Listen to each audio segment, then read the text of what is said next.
On the eve of the knockout rounds at the 1974 World Cup, Helmut Schon, the manager of West Germany, blew a mental fuse.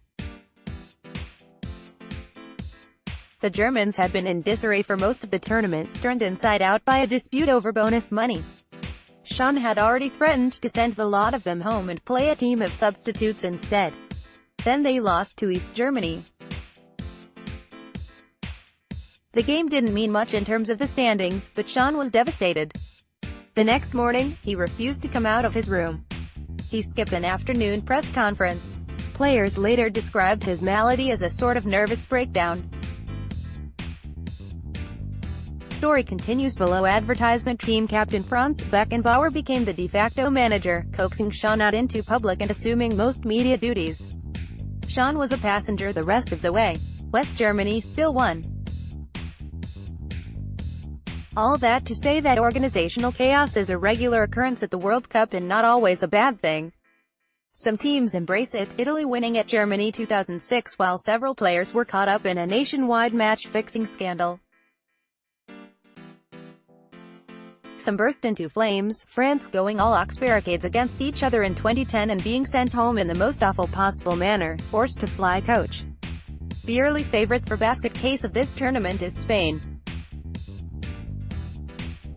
Hours before the opener, they fired their manager, Julen Lopetegui, because he'd agreed to take the top job at Real Madrid without bothering to tell anyone. The head of the Spanish Federation found himself in an ugly tussle with Real's gleefully unhinged president, Florentino Perez. Some people will do anything to hurt the image of Real Madrid, Perez said at Lopetegui's rushed unveiling back home. You were beginning to understand why Spain had a civil war. Former international Fernando Hierro was airdropped onto the Spanish bench, largely because people recognize him and he looks good in a tight, white shirt. Hierro's rally the troops message boiled down to, managers don't do much anyway. Assuming he would like to hold the job for a while, it's an odd interview technique. Story continues below. Advertisement. Spanish national teams were once famous for this sort of nonsense, habitually undone by bickering along tribal lines. The Real players hated the Barcelona players. The Catalans hated the Castilians who hated the Andalusians and so forth. The usual result was a group of marvelous individual talents who refused to pass the ball to one another. After decades of underperformance, the Spaniards finally buried their grudges and began winning major trophies. The iteration between 2008 to 12 may be the greatest national side ever. The Spain squad that has shown up in Russia is the hind parts of that generation, in roster flux and still great but no longer a sure thing. On Friday, they faced an ersatz version of themselves in Portugal. This was meant to be the big event of the group stage in Russia, usually a sure sign that it will be an unwatchable slog. That was the first surprise. The major decision facing Hierro going into the game was choosing the replacement for injured fullback Dani Carvajal. From three options, he chose Nacho, the man, not the chip, and Real's Nacho as opposed to Arsenal's Nacho. The thinking seemed to be that as one of his club teammates, Nacho was best suited to mark Cristiano Ronaldo. 2 minutes into the game, Nacho was taken by surprise when Ronaldo tried to go by him with a step over. That would make him one of the 3 or 4 people on the planet who did not see that one coming. Story continues below. Advertisement. Nacho left a leg dangling. Ronaldo tripped over it. Penalty. After Ronaldo scored, he stroked imaginary chin whiskers, a cheeky reference to GOAT, greatest of all time, and a symbolic shot across the bow of his nemesis, Lionel Messi. Just before the half, Spanish goalkeeper David De Gea, considered by many the best in the world at his position, palmed a Ronaldo shot into his own net.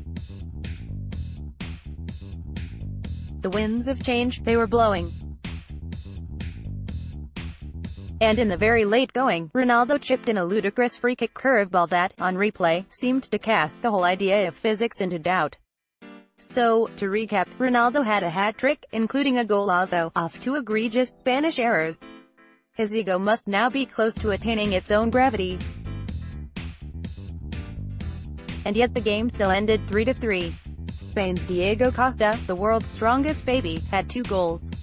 Nacho made up for his mistake with a lovely long-distance tally picked out of the air. It is generally the case that the tone of a World Cup is set in the very early going. If the first few teams out of the chute play with aspiration, others feel compelled to match them. On that basis, this tournament is shaping up as a treasure. All 3 games played on Friday were won dramatically in the final minutes.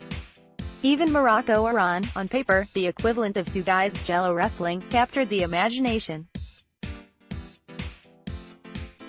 But Spain-Portugal operated on a level so different that it would be wrong to say they were in the same building. It would not be a disappointment if this turned out to be the most entertaining encounter of the whole shebang. It was a game so good, Iberian Hill people will be writing songs about it. A draw puts both teams in good position, but it felt like a win for Portugal. Outside Ronaldo, they weren't great. But Ronaldo is all they need. The main thing missing from his GOAT resume is a memorable run through a World Cup.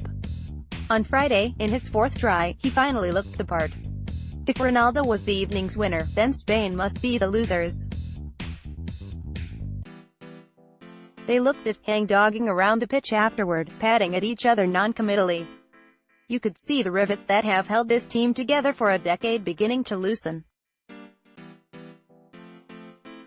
You felt sure then that there are 2 possible ends for Spain in Russia, a deep and mythic run a la West Germany or a humiliating, early collapse in the French fashion.